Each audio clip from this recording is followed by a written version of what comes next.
Was just 24 years old that time. तो तभी मेरे राइट साइड नेक में सिस्ट का डेवलपमेंट स्टार्ट हुआ।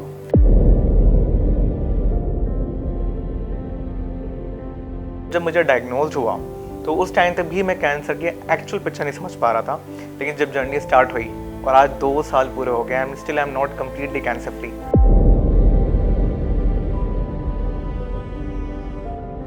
कभी कभी ऐसा लगता है कि आप बस अकेले उस जर्नी में, आपके साथ कोई नहीं है, आप बस भाग रहे हो बट आपके साथ कोई नहीं है। आपकी उस पेन को आप like number of time you can try to put that pain into words but no one is able to understand that pain. एक ही साल में 2 बार कैंसर को फेस करना, उसके बाद भी एट जस्ट 25, उसके बाद भी you are at the risk of getting third cancer. तो चीज़ें आसान नहीं है, बट नहीं पता था कि 2 मंथ बाद कुछ और खतरनाक।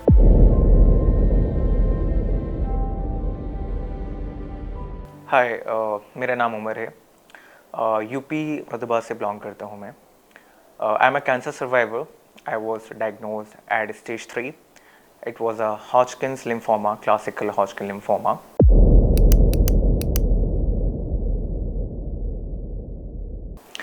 I defeated my first cancer, and within 2 months I got my second relapse. The cancer came back.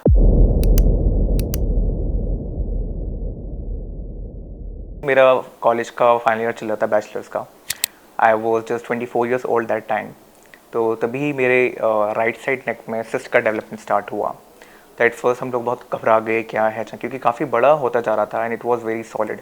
It was a solid tumour, but उस टाइम हमें कोई आइडिया नहीं था कि ट्यूमर है या मैलिग्नेंट है, बिनाइन, कोई आइडिया नहीं था। बस हम हॉस्पिटल्स जाते रहते थे, टेस्ट कराते रहते थे।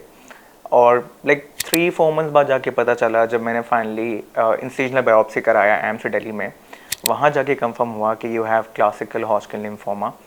उसके बाद स्क्रीनिंग कराई, पेट स्कैन कराया, और within a week back to back shocks लग रहे थे। पहले कैंसर डायग्नोज हुआ, उसके बाद पता चला कि नहीं, आपको तो स्टेज 3 पे आ चुका है, इट्स ऑलरेडी स्प्रेडेड, आपके ऑर्गन्स में भी स्प्रेड हो गया है। फिर उसका कीमो का प्रोटोकॉल डिसाइड हुआ। तो उस टाइम तो बोला गया कि it's very treatable, it's very curable. जब मुझे डायग्नोज हुआ तो उस टाइम तक भी मैं कैंसर की एक्चुअल पिक्चर नहीं समझ पा रहा था, लेकिन जब जर्नी स्टार्ट हुई और आज 2 साल पूरे हो गए, I am not completely cancer free. तो समझ में आ रहा है cancer is more about a journey and it's very difficult to defeat cancer. It's not easy as we think. मेरा बहुत एक्सट्रीम वेट लॉस हुआ। I use to hit the gym that time. तो अचानक से विद इन 2 मंथ्स मेरा 10 kg wait loss हुआ, और skin मतलब पहले बहुत शाइनी थी, एकदम से अचानक से बहुत ना डल अपीयरेंस होने लगा, बहुत फैटिग होने लगा मेरे को। और मतलब दिल नहीं लग रहा था, मज़ा नहीं आ रहा लाइफ में, बहुत बोरिंग लाइफ लग रही थी, पढ़ नहीं पा रहा था, स्वेटिंग होता था रात में, मुझे बहुत ज़्यादा स्वेटिंग हो रहा था। और इस सिस्ट सबसे बड़ा जो मेजर विजिबल सिम्टम था वो था इस सिस्ट का डेवलपमेंट, बिकॉज ये 3 मंथ्स में अराउंड 8 सेंटीमीटर तक हो गया था। It was like around this, like a potato. It was very solid. तो मुझे हर कोई टोकता भी था कि उमर ये क्या हो रहा है, आपकी बहुत ज़्यादा बड़ा सिस्ट हो रहा है। बट उस टाइम क्लैरिटी नहीं हो पा रही, बिकॉज प्रॉब्लम क्या था, this a test called FNAC, fine needle aspiration cytology. तो मेरे डॉक्टर जहाँ भी मैं दिखाता था, पोलो दिखाया, एम्स में दिखाया, हर कोई मेरा FNAC रिपीट करता था। बट द प्रॉब्लम वॉज, जब वो FNAC रिपीट करते थे, there was a dilation of blood in the sample. तो ब्लड के आने की वजह से कभी ना एक्चुअल डायग्नोसिस नहीं हो पा रहा था, ब्लड का डायलेशन होने की वजह से, बिकॉज उनको सैंपल चाहिए था लीजन में से, बट वो हमेशा ब्लड आ रहा था। तो उस वजह से डायग्नोसिस डिले हुआ। अगर शायद स्टार्टिंग में ही बायोप्सी कर लेते मे बी, तो शायद थोड़ा जल्दी डायग्नोज हो जाता। बट प्रॉब्लम वही थी, वो भी डायग्नोसिस मतलब बायोप्सी नहीं कर सकते थे, क्योंकि सिस्ट का साइज टाइम छोटा था। क्योंकि बायोप्सी का क्राइटेरिया होता है कि उनको ना एक मिनिमम साइज चाहिए होता है कि इतना साइज तो होना ही चाहिए बायोप्सी करने के लिए। मे बी उस टाइम वो उस कैटेगरी में उस टाइम ना आ रहा हो साइज ट्यूमर का। बट ठीक है, बायोप्सी हुआ, फिर डायग्नोज हुआ बाद में जाके। मेरी फैमिली काफ़ी छोटी है। I have only one sibling, my father, my mother. And mother is very sensitive, very emotional. Father भी चलो ठीक है, स्ट्रॉन्ग है, बट मतलब I am a single male child. तो पहले कॉल मैंने अपने अंकल को किया था, उसके बाद फादर को कॉल किया। I was alone at the hospital that time and I got my reports. तो आई टोल्ड देम कि ऐसे से डायग्नोज हो गया है। तो पहले तो मतलब there was a silence for just few seconds and they were like okay okay, परेशान मत हो, हम तुम्हारे साथ है, कुछ नहीं होगा, आजकल बहुत टेक्नोलॉजीज़ है, बहुत मेडिसिन हैं, सब ट्रीटेबल है, टेंशन नहीं लेनी है, यू आर वेरी यंग, ऐसे करके। बट मुझे फिर पता चलता है बाद में फ्रॉम माई नॉन वंस कि ये तुम्हारे फादर बहुत, क्योंकि फादर से यहाँ नहीं रहते हैं, वो होम टाउन रहते हैं। तो बताते हैं कि बहुत प्रो, बहुत ज़्यादा। And I heard from my few relative जो मम्मा के साथ दिल्ली में थे यहाँ पर, कि तुम्हारी मम्मा तो बहुत चीखें मार मार के रो रही थी। उनको तो मतलब वो यकीन नहीं कर पा रही थी, उनको बिल्कुल बात बिलीव नहीं आ रहा था कि हाँ उमर को कैंसर डायग्नोज हुआ है। 5th तक तो everything was fine, may be शायद मेंटली मैं बहुत स्ट्रॉन्ग था उस टाइम तक, but I don't know what exactly happened from 6 chemo कि पूरा पूरा सीन ही चेंज हो गया, सिनेरियो ही चेंज हो गया कि यू वॉन्ट बिलीव कि मुझे एक कीमो के टाइम पे लाइक आई एम ऑलरेडी, मैंने कुछ नहीं खाया सुबह से क्योंकि कीमो तो थोड़ा लाइट लेता था ब्रेकफास्ट। मुझे एक ही साइकिल में मतलब 3 आवर्स का साइकिल होता था, मुझे 12-13 बार वॉमिट हो रही है। कैन यू इमेजिन, हम एक बार वॉमिट करते कितना इंसान ड्रेन फील करता है। मुझे 13-14 टाइम वॉमिट हो रहा है और वो वॉमिट इतना टॉक्सिक होता, मेडिसिन की बहुत इतना टॉक्सिक मेडिसिन होता है, जितनी बार वॉमिट आता था उस वॉमिट आने की वजह से भी मुझे वॉमिट होता था, इतना टॉक्सिक वॉमिट था। तो जब मैं कीमो रूम से वार्ड से बाहर आता था तो मैं सर पकड़ के बैठ जाता था एंड आई वाज लाइक पापा पापा ऐसे करके, मतलब मैं उनको बता रहा हूँ मुझे कुछ हो रहा है, मतलब पूरी बॉडी ना कंट्रोल खो देती थी। तो वहाँ से रियलाइज वो घर आके फिर क्या होता था, हाई फीवर हो रहा है, I am not able to even to take a sip of water, एक घूंट भी पानी के नहीं पा रहा हूँ, खाना नहीं खा पा रहा हूँ 4-5-6 days because the number of times I try to have something to eat right, उतनी बार मुझे वॉमिट हो रहा है। अगर दिन में 2 बार भी ट्राई कर रहा हूँ फ़ौरन वॉमिट हो रहा है। और वॉमिट की इतनी ज़्यादा टॉक्सिसिटी होती थी, मैं अवॉइड ही करता था खाना। ऑल्दो डॉक्टर्स बोलते थे खाना खाना है, उनको पता है कि इंसान पेशेंट नहीं खा पाएगा, बट वो बोलते लाइट फूड लो, कुछ कुछ लिक्विड में ले लो, आप एटलीस्ट ट्राई करो। बट आप देखो पानी भी नहीं पा रहा हूँ, मतलब अगर पानी भी पी रहा हूँ तो फिर वॉमिट आ रही है। तो कीमो अब ना इतना टॉक्सिक होता है कि आपकी पूरी बॉडी अंदर से मतलब हार रही होती है, सच बता रहा हूँ हार रही होती है। बस वहीं कोशिश करनी होती है क्योंकि आपने कीमो अगर आप वहाँ से सर्वाइव कर लेते हो तो ऑलमोस्ट आप जंग जीत जाते हो। बट फिर वही बात है, गारंटी कुछ नहीं होती है। आपने सारी कीमो कर भी ली, कैंसर को रिलैप्स होना होगा तो हो जाता है। फर्स्ट टाइम जब बाल जा रही होती है बिकॉज आप बिल्कुल हेल्दी फिट एंड फाइन है, अचानक से कुछ डायग्नोज हुआ और आपका पूरा अपीयरेंस चेंज हो गया। बिकॉज लाइक ठीक है, लोग कहेंगे यार ये तो बहुत बेवकूफ़ी की बात है, बट ये मैटर करता है, आपका फिजिकल अपीयरेंस बहुत मैटर करता है। ठीक है, डजेंट मैटर आप किस फील्ड में है, बट बहुत मैटर करता है। तो अचानक से बियर्ड चली गई, मुस्टाच चला गया, हेयर लॉस हो गया, तो बुरा तो लग रहा था। Plus body like a guy who used to hit the gym, he was suppose to be muscular, अब अचानक से बॉडी उसका श्रिंक हो गया है, अभी देखो मैं कितना कमज़ोर हो गया हूँ, और बियर्ड चला गया है, तो बुरा तो लगता था, बहुत बुरा लगता था। पता नहीं, कभी कभी ऐसा लगता है कि आप बस अकेले हो जिंदगी में, आपके साथ कोई नहीं है। आपके साथ आपकी फैमिली है, खड़ी है, ठीक है, everyone is supporting you, but अंदर से लग रहा होता है कि यार आप अकेले हो, आप बस भाग रहे हो, बट आपके साथ कोई नहीं है। आपकी उस पेन को आप like number of time you can try to put that pain into words, but no one is able to understand that pain. लोग जज कर सकते हैं, लोग 10 बातें कह सकते हैं आपके बारे में, आपकी जर्नी को समझने की कोशिश कर सकते हैं, बट जो एक्चुअल में आपको फील हो रहा है, आपका जो सर्वाइवल मोड चल रहा है, जो आपने एक हेल्दी लाइफ से शिफ्ट किया है सर्वाइवल मोड पे, उसका क्या तकलीफ है, क्या पैन है, और मेंटली आप किस तरह से जो डील कर रहे हो वो कोई नहीं समझ सकता। नॉट इवन माई पेरेंट्स, कोई नहीं समझ सकता। और एक ही साल में 2 बार कैंसर को फेस करना, उसके बाद भी एट जस्ट 25, उसके बाद भी you are at the risk of getting third cancer. तो चीज़ें आसान नहीं है। बुरा लगता है, जैसे कि मैं कभी कॉलेज जाता था तो वो फ्यू स्पॉट जहाँ बहुत बैठता था, तो पहले क्या था कि जब बैठता था तो मतलब ठीक है, मेरे फ्रेंड्स हैं, मेरे नॉन्स बैठे हैं आसपास, अभी जाता हूँ बस जाके अकेला बैठ जाता हूँ, and I just saying myself stuck at the same position, and everyone is rushing to classes, ना डूइंग सम कोर्स, सब अपना काम कर रहे हैं, but Umar is just sitting at one place for the past 2 years, वो कुछ नहीं कर पा रहा है। तो वो चीज़ बहुत हिट करती है जब आप अपने के साथ के लोगों को, नहीं आई am not feeling bad, I am not feeling jealous of them, I am happy for them, but अपने लिए बुरा लग रहा होता है यार तुम कुछ नहीं कर पा रहे because of this illness. Friends मेरे अच्छे हैं, सपोर्टिव हैं, बट जो मेरे बहुत अच्छे बेस्ट फ्रेंड्स हैं वो चले गए, उनका जॉब लग गया। एक फ्रेंड था, उसका प्लेसमेंट हो गया, वो चला गया। दूसरा फ्रेंड बिजी है, यूपीएससी की प्रिपरेशन कर रहा है, बट वो भी मुझे बहुत सपोर्ट करता है, जब उसको टाइम मिलता है आता है मुझसे मिलने, कॉल भी करता है, टेक्स्ट भी करता है, बट सबकी अपनी लाइफ होती है, सब बिजी रहते हैं, and I don't have any company with anyone because वो बेचारे बहुत सपोर्टिव हैं, बहुत सपोर्टिव हैं। जब डॉक्टर ने बोला कि लाइक ऐसा था कि मेरे जैसे 12 कीमो लगने थे फर्स्ट कैंसर में, तो 10th कीमो तक मैंने ना एक थर्ड पैट स्कैन हुआ, तीसरी बार पैट स्कैन हुआ था। एक्चुअली जो फर्स्ट कैंसर था इट वाज स्टेज 3, तो उसमें जो प्रोटोकॉल डिसाइड हुआ था मेडिसिन का वो था 12 साइकिल्स लेना था कीमोथेरेपीज़ का। तो 10th कीमो आते आते तक मैंने क्या करा था, एक हमने पैट स्कैन करा लिया था, तो it was same R complete metabolic response, मतलब there was no such cancer activity उस टाइम पे। तो ये क्लियर हो गया कि चलो 10th कीमो तक ही कैंसर ऑलमोस्ट खत्म हो चुका है, you are only left with 2 cycles, वो भी करा लेते हैं, तो जो भी और पॉसिबिलिटीज़ होंगी कैंसर रिलैप्स होने की वो भी खत्म हो जाएंगी। तो वी फॉलोड द सेम, हमने वो बाकी की 2 साइकिल्स भी कराई। अच्छा, वो साइकिल हर 15 डे होता था, हर 15th डे, तो वो हमने 1 मंथ की जो बची साइकिल वो हमने करा ली। तो वहाँ से क्लैरिटी हो गई कि भाई जब 10th साइकिल पे ही आपका कैंसर ऑलमोस्ट क्लियर हो चुका था और आपने रेस्ट 2 साइकिल्स भी करा दी और ऑलमोस्ट फ्री, तो डॉक्टर के साथ फॉलोअप हुआ, डॉक्टर ने रिपोर्ट देखी, स्कैन देखा प्रीवियस जो 10th पे कराया था, they were also like okay you are cancer free now, everything is normal, now you just go back to home, live your life to the fullest, live normal जैसा आप पहले रहते थे।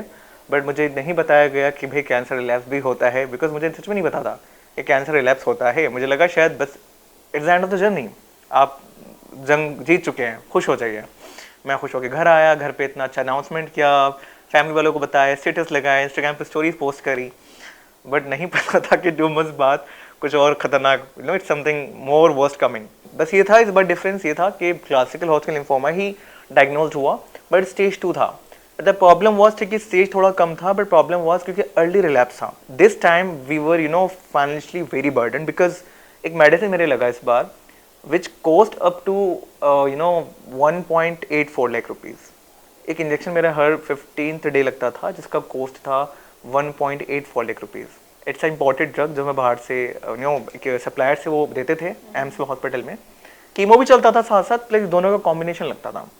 और उसी प्रोटोकॉल में BMT प्लान था, तो BMT भी कराया। मैं भी नहीं कह सकता कि whether I am completely cancer free और नॉट। कैंसर ठीक, मतलब this is not appropriate term कि आपका कैंसर ठीक हो गया। ठीक तो वो चीज़ होती है ना जिसकी गारंटी हो कि हाँ भाई अब आप you are free of this disease, वो ये लौट के नहीं आने वाला। तो इसको मैं कैसे कहूँ, बिकॉज मेरा तो पहले भी 2 महीने में लौट के आ गया, and still doctors are telling me very clearly on my face कि you are at the high risk. मतलब नॉर्मली पे BMT के बाद पेशेंट को रिस्क होता है थोड़ा सा, बट मेरा हाई रिस्क है। तो how can I consider my self a cancer free? मैं कैसे अपना आपको मान लूँ? ठीक है, अभी हो सकता है स्कैन कराऊंगा, अभी स्कैन हो रहा है मेरा पेट स्कैन, बॉडी में CMR आएगा, कंप्लीट मेटाबॉलिक रेस्पॉन्स हो सकता है, कैंसर ना हो। बट वही बात है ना, I am actually living in fear. But हमारी जो पेशेंट से बात होती है आज, मोस्टली पेशेंट तो ये कहते हैं कि प्लीज़ गो फॉर, आपको ना कार्ब्स कम लेनी है, आपको शुगर इनटेक कम करना है, आपको ज़्यादा कार्ब्स चीज़ें नहीं खानी, रेड मीट नहीं खाना है।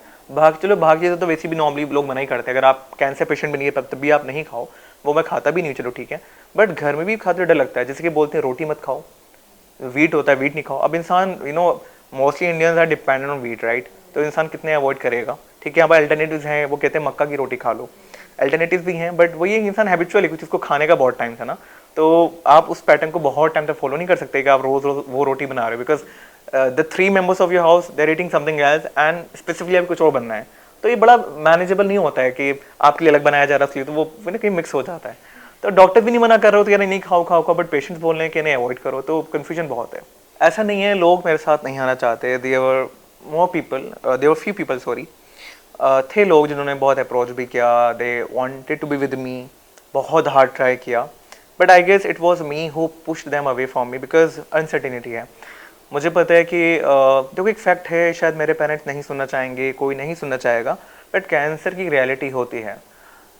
हार्डली कुछ ही % पेशेंट्स कम्प्लीटली क्योर हो जाते हैं for life long, but mostly patients को बस एक स्पैन, एक टाइम पीरियड मिल जाता है, maybe just 5 years, 10 years, 15 years, and then cancer आपका हो जाता है डोमिनेंट और आप यू लूज योर लाइफ। तो वही मेरे साथ भी क्लैरिटी है, मैं पता है अनसर्टेनिटी है, तो मैं किसी को ना उस हॉप में नहीं रखना चाहता कि यार मेरे साथ रहो, we will plan a future. ठीक है, मुझे कोई पसंद होगा, मैं खुद से बात कर रहा हूँ, डिसाइड प्लानिंग कर रहा हूँ, बट मैं खुद से अंदर से डरा रहता हूँ। तो कभी मैं बहुत ऑफ हो जाता हूँ in between conversations, talking to someone, कभी बहुत रिएक्ट कर जाता हूँ। बट वही बात है, मतलब मैं ना, मतलब I am not able to make people understand exactly going through in my mind and how I am handling such things. मैं लोगों को नहीं समझा सकता, मैं लोगों से एक्सपेक्ट भी ज़्यादा नहीं करता, बट मैं आजकल खुद को रोक रहा हूँ कि मैं ज़्यादा लोगों से इंटरेक्ट ना करूँ, क्योंकि ये प्रॉब्लम फिर मेरे लिए क्रिएट हो जाती हैं आगे। स्टेबल तो नहीं है, मतलब ठीक है, मैं दिन में तो काफ़ी बिजी रहता हूँ, मैं आपको like keep myself very busy throughout the day, कुछ ना कुछ करता रहता हूँ। But the moment I go to bed and वो थॉट्स आना स्टार्ट होते हैं कि आपकी लाइफ पहले कैसी थी and how dramatically it change, right? पूरा सब कुछ बदल गया है। कॉलेज होता था, जिम था, एक परफेक्ट लाइफ थी, यू आर इवन अर्निंग, अच्छा अर्न करते थे आप। अभी सब क्या है, कोई passive income, source of income नहीं है, पर ठीक है कभी आता है कभी नहीं आता है। कॉलेज नहीं है, पहले से फ्रेंड्स नहीं रहे, आपके सर्कल आपका बहुत छोटा हो गया है, तो बुरा तो लगता है। और अपने आपको वही बातें बता रहा था आपको ना, अपने आपको बहुत अकेला फील करते हो आप। डजेंट मैटर आपके साथ कितने लोग खड़े हैं आपके आसपास, but because of that journey you are actually feeling yourself very lonely in that phase. और आप उस स्पेस में किसी को आना भी नहीं देना चाहते, चाहते नहीं कोई आए। मतलब यू आर एक्सपेक्टिंग कोई आ जाए, कोई संभाल ले, कोई आपको होल्ड कर ले, बट कहीं ना कहीं अंदर से आप चाहते हो कोई आए भी ना। आप नहीं चाहते कोई आपके उस फेज में एंटर करे, आपके साथ आ जाए। ठीक है, वो कंट्रोल ही है। मतलब देखो, पहली बात तो ये पेरेंट्स हैं हमारे, बहुत सपोर्टिव हैं माशाल्लाह, दे आर वेरी गुड, बहुत अंडरस्टैंडिंग पेरेंट्स हैं, बहुत सपोर्ट करते हैं, कोई रेस्ट्रिक्शन कोई बाउंडेशन नहीं है, बड़ा प्यार करते हैं। But from human perspective you always expect from some people as well, not only from parents आपके अपने ही होते हैं ना, बट आपको कुछ और लोगों से भी एक्सपेक्टेशंस रहती हैं कि यार ये इंसान भी थोड़ा मुझे समझे, ये भी थोड़ा संभाले। But when you see people not understanding you and they are not putting efforts on you, right, तो फिर आप हैबिचुअल हो जाते हो, और जब हैबिचुअल हो जाते हो तो आपको फ़र्क पड़ना बंद हो जाता है। मेरे साथ वही हो गया, मैं हर किसी के बिहेवियर से हैबिचुअल हो चुका हूँ और मुझे अब वो चीज़ें इतना अफेक्ट नहीं करती हैं। तो बस जो भी सर्कल है, फैमिली है, ठीक है, कुछ फ्यू फ्रेंड्स हैं, बस उसमें खुश हूँ। लाइफ ना बहुत अनप्रेडिक्टेबल है, आपके साथ कब क्या हो जाए आपको नहीं पता। मैं सबको यही बोलता हूँ यार, please please be always grateful to God for the life you have, क्योंकि आजकल लोग बहुत अनग्रेटफुल हैं। People are crying for for minor things, जिनको इतना मतलब, ठीक है मैं ये नहीं कहूँगा उनके, कोई example, someone is crying for breakup, कि भाई ब्रेकअप हो गया, वो मेंटली बहुत एग्जॉस्टेड फेस होता है, बहुत एग्जॉस्शन होता है। बट मैं एक बात बोल रहा हूँ कि यार हेल्थ से बड़ा ना कुछ नहीं होता है, क्योंकि जब एक बार कोई इंसान, किसी को हेल्थ इशू हो गया ना, and you start visiting hospitals, सारी चीज़ें सेकेंडरी हो जाती हैं, प्राइमरी आपका हेल्थ बन जाता है। Unless you are not diagnose with something, आपके लिए हर चीज़ प्राइमरी होती है, राइट, बट एक बार हेल्थ का इशू हुआ, वो प्राइमरी, बाकी सब सेकेंडरी हो गया है। सो मैं यही मैसेज देना चाहूँगा सब लोगों को यार, कि अपनी जो भी आपके पास हेल्थ है, however the you are living life, यार एक तो लाइफ को खुल के जियो, डोंट वेट फॉर टुमारो, कल क्या हो जाए कुछ नहीं पता। मैं वही कर रहा हूँ, लोग बोलते हैं भाई तू उम्र इतना खुश कैसे रहते हो यार, अब ये 2 बार कैंसर हो गया, that is the only reason, ये पता है कि भाई कल क्या हो जाए मुझे नहीं पता। So I just want to live to the fullest, और मैं वही कर रहा हूँ, मैं बहुत खुल के जी रहा हूँ, मैं वही मैसेज दे रहा हूँ यार, एक तो please stop being so ungrateful for the life you have, and please live your life to the fullest. Don't wait for tomorrow.